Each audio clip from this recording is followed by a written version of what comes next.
The old lark's a moverin', moverin', moverin'.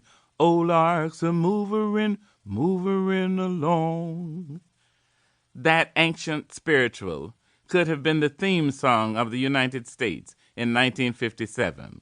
We were a moverin', to, fro, up, down, and often in concentric circles. We created a maze of contradictions. Black and white Americans danced a fancy and often dangerous do-si-do. In our steps forward, abrupt turns, sharp spins, and reverses, we became our own befuddlement. I had returned to California from a year-long European tour as premier dancer with Porgy and Bess.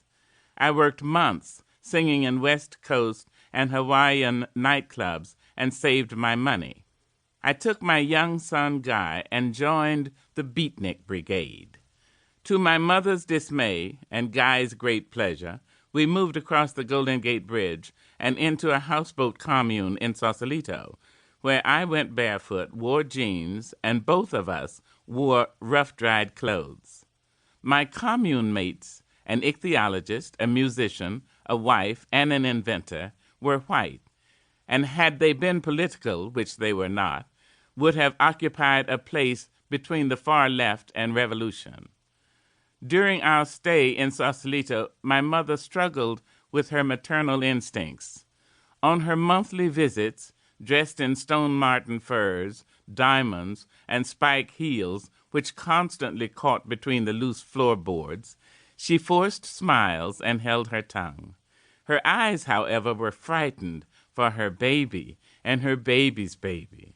She left wads of money under my pillow or gave me checks as she kissed me goodbye. She could have relaxed had she remembered the biblical assurance, "The fruit does not fall far from the tree." In less than a year, I began to yearn for privacy, wall-to-wall carpets, and manicures. Guy was becoming rambunctious and young animal wild. I had to move on. I could go back to singing and make enough money to support myself and my son. I had to trust life, since I was young enough to believe that life loved the person who dared to live it. I packed our bags, said goodbye, and got on the road. Laurel Canyon was the official residential area of Hollywood, just 10 minutes from Schwab's drugstore and 15 minutes from the Sunset Strip.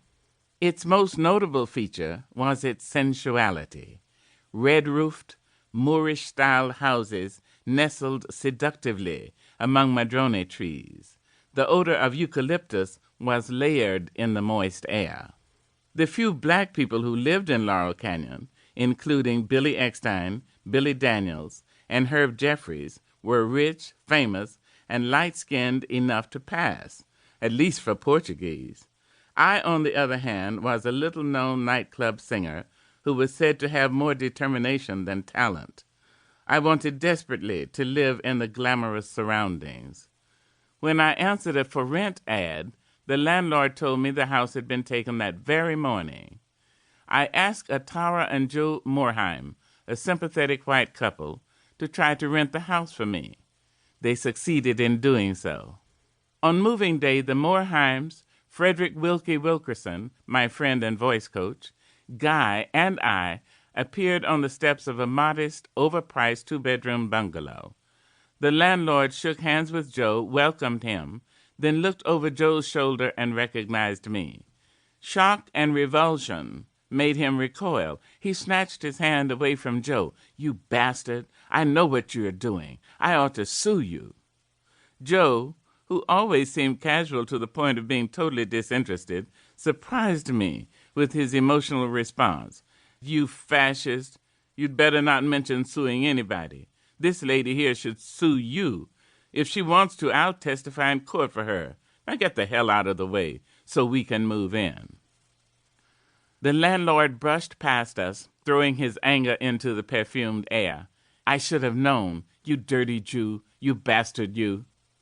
We laughed nervously and carried my furniture into the house.